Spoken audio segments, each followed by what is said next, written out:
started, I'm going to pose you with a question about victory. What victory do you feel is a more satisfying triumph? A victory away from your opponent's home yard, or a victory in your opponent's front yard?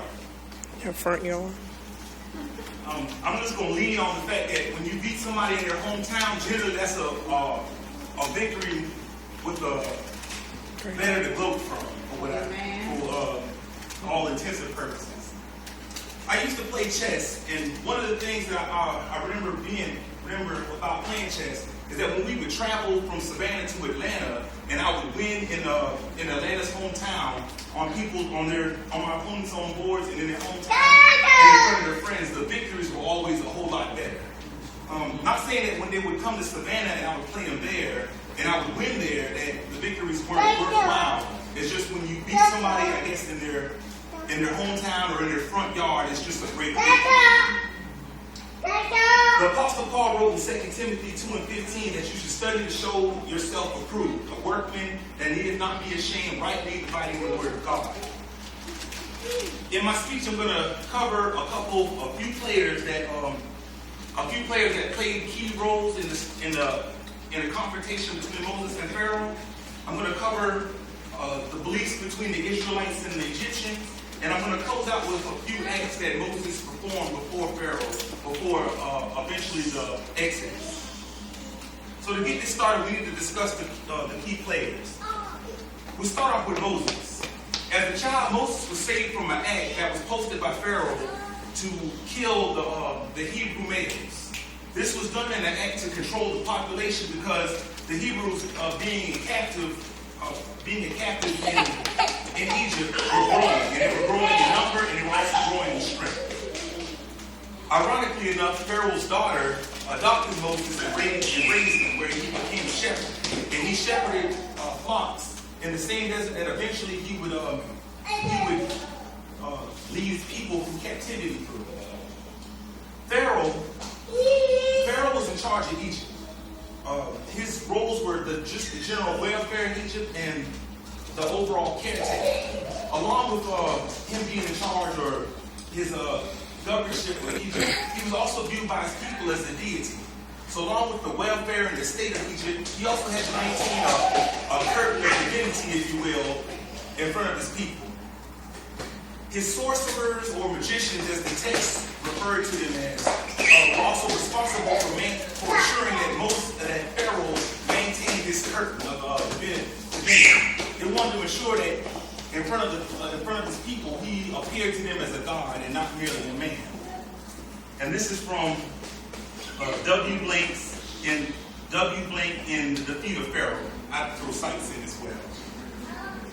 So now that we understand the three key players, which are Moses, Pharaoh, and his magician, we have to also look at their beliefs. The Hebrews were recorded as descendants of Joseph and his brothers. They lived in Egypt and multiplied and became powerful. They believed in one all-powerful God that created heaven and earth and had power over all things. The letters YHWH in the Hebrew language, commonly pronounced Yahweh, meant I am that I am.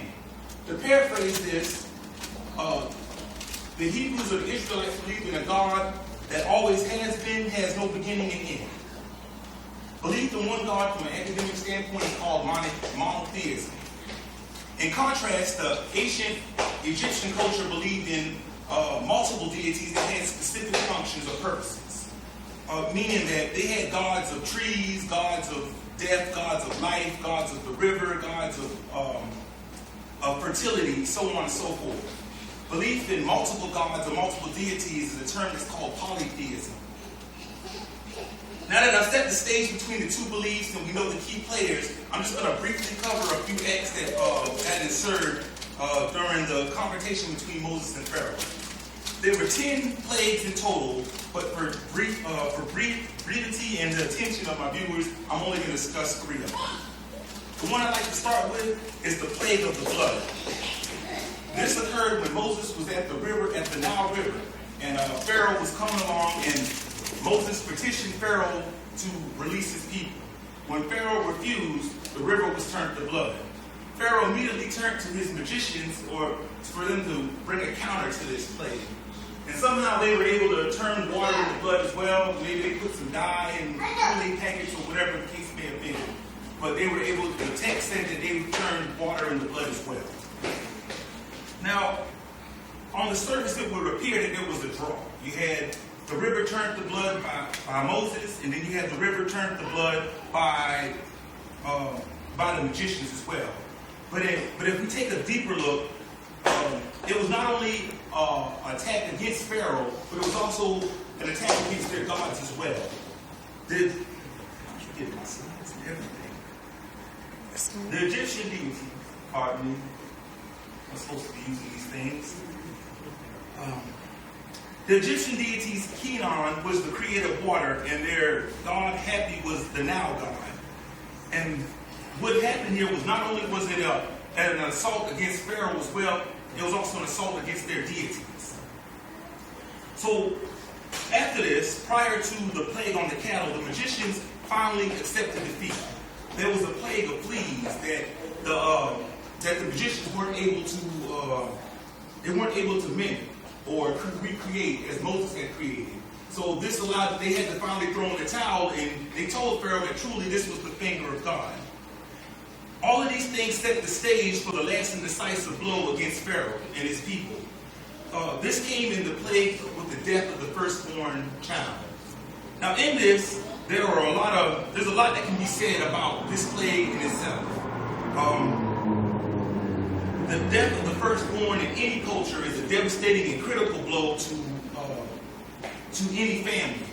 Because in most beliefs that the firstborn child is the strength, the honor, and pride of any family, for that matter. So the scene was set as such. Just like the other plagues or the acts, Moses was sent to petition Pharaoh to release their people. Pharaoh refused, and because of his refusal, the plague ensued, and they lost their firstborns. So in this, it was more than just a plague against Pharaoh himself. This was a direct attack against one of Egypt's most honored and exalted gods, Osiris, who was the god of death and also the patron deity of the Pharaoh as well. The patron deity of the Pharaoh well. So this attack not only was a triumph over Pharaoh and their beliefs, but also their choice deity, and also the source of Pharaoh's power. So in bringing this to a close, I discussed the key players and their roles. I talked about Moses, I talked about their beliefs, monotheism and polytheism, and also discussed a couple plagues, not all of them, just a few. And at first glance, it may seem that the plagues served no greater purpose than to change the heart of a stubborn king. But when we take a deeper look, it was a precise attack against the very beliefs of a nation of people, proving that there was one powerful and supreme being. I leave you with the question again: if a victory, what's a greater victory? One in your opponent, one away from your opponent's front yard, or a victory in your opponent's front yard?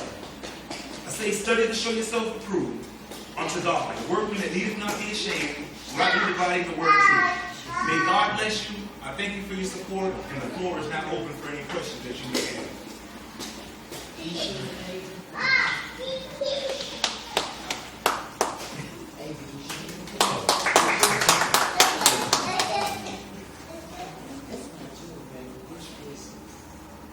If there are any.